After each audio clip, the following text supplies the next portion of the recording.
We were doing some shows with half of ICP, and some of the people on Psychopathic Records called out by Shaggy 2 Dope and a bunch of other people. So it's very much in the public. But he's been one that's pretty atrocious. The promoter in this particular case.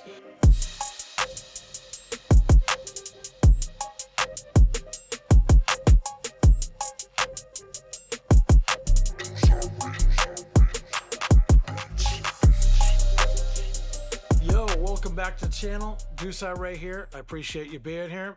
Today we're going to talk about shady promoters. Some of the things they do, take advantage of up-and-coming artists and people just trying to get going. But before we even get into that, do me a huge favor. Hit that like, hit that subscribe button down there. Also hit the bell notification. Leave a comment if you have a question about any of this or any of my other videos or anything really. I mean, I may not know the answer to life or anything like that, but do my best to answer all your questions. Lets YouTube know that people actually want to see my content. Shady promoters.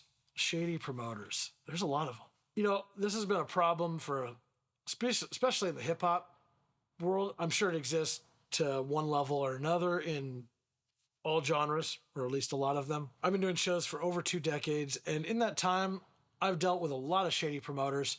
It's one of those things that I see pretty obvious to me, like when that happens. A lot of younger artists or people that are naive or just looking for their chance or their opportunity, or when some promoter gives them a quote-unquote opportunity, it's often based on nonsense, lies.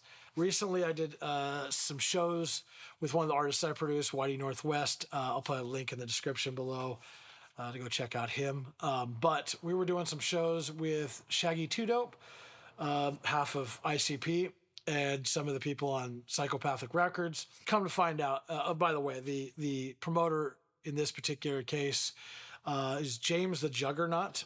I believe he's out of Spokane, Washington. He does, or he has been doing a bunch of stuff all over the Northwest and maybe even further. He's been one that's pretty atrocious. He'll charge local acts to get on with a bigger act, right? So say a national level act, they may not be super famous, but they'll be somebody who definitely draws a crowd. They'll have a certain amount of acts, and then they'll have X number of spots at the beginning of the show to kind of fill time.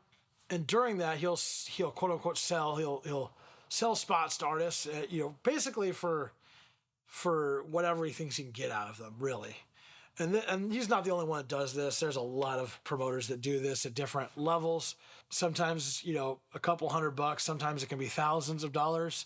A lot of promoters will try to get a couple of grand out of an artist to get a 10-minute spot or a 5-minute or whatever that time spot is. It's usually not very long. So they're being charged thousands of dollars for an opportunity that really means not much. Honestly, it's not worth the thousands of dollars that often are paid.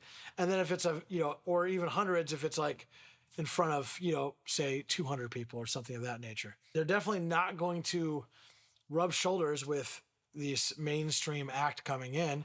That's often a promise you hear a lot from these promoters is, oh, you'll get an opportunity to be around XYZ artists that we're bringing in. That mainstream artist is tucked away either in their tour bus or backstage somewhere behind security. They come out to do their set, and then they're back behind security. I generally don't believe in this pay-to-play nonsense, or you see another tactic of selling tickets to get on a show. Now, that's a little better, but only if getting those tickets at a much discounted rate so they can make some money back on it. If they're paying essentially full price for those tickets, and then they have to turn around and sell them, they're not making any money. They're spending all their time making the promoter money, making the venue money, making the mainstream artist money. You essentially just became part of the street team, part of you're working for them. So I highly discourage anybody paying to play. It seems to have gotten worse over the last 2 decades, slowly. I would stay away from it. I would provide value for yourself in other ways. And it's also a little bit of luck. There's also some of that, being in the right place, right time. But again, it's always coming back to providing value. Regardless, at the end of it, come to find, and that show almost didn't happen for a multitude of reasons. One, the promoter trying to screw over Shaggy and them. on money. And he talked about it live on his Twitch stream, like I think like 2 nights after the show. And it's kind of circulated social media. He clearly owed a bunch of money to people, and what'd he do instead of trying to figure out a legitimate way to pay people back the way he should have? He started running another scam. So he started running VIP tickets and meet and greets off of shows that weren't even his. They weren't even shows that he was a part of. He just found other people's shows. It had some people in his area or wherever it was. I believe it was his area. It was selling VIP packages for tables. And he scammed I think 70 people. You just got to watch out for these scam artists. You got to understand, especially as an artist, it's maybe a little easier than a fan. A fan probably won't think about any of this stuff.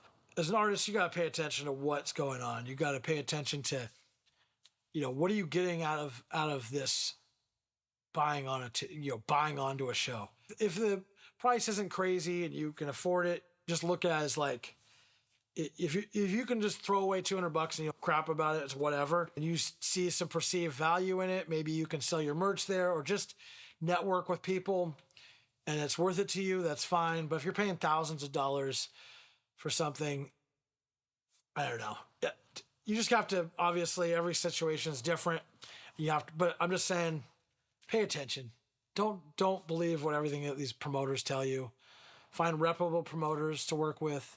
There's so many shady ones out there. I know it's difficult to find a good one versus not a great one, but reach out to your community, if you're a local artist that's just, coming up, you're just getting into shows, or you've been doing them for a little while, but you're at a certain level, you kind of know where you are. Talk to other artists that are at your level or just above you or just below you. Talk to them about the promoters. Talk to them about the venues, what the situations are. Be aware. Educate yourself. Because that's as a community of artists, that's how you're going to stop this nonsense behavior from these terrible promoters putting on shows and trying to steal money from you, trying to steal money from your fans. And if you are going to a show, that, make sure your fans know where they can get tickets or whatever legitimately, and keep yourself educated. That's all I'm saying. And be safe out there. You know what I'm saying? So sorry for rambling. Kind of went off there on several tangents.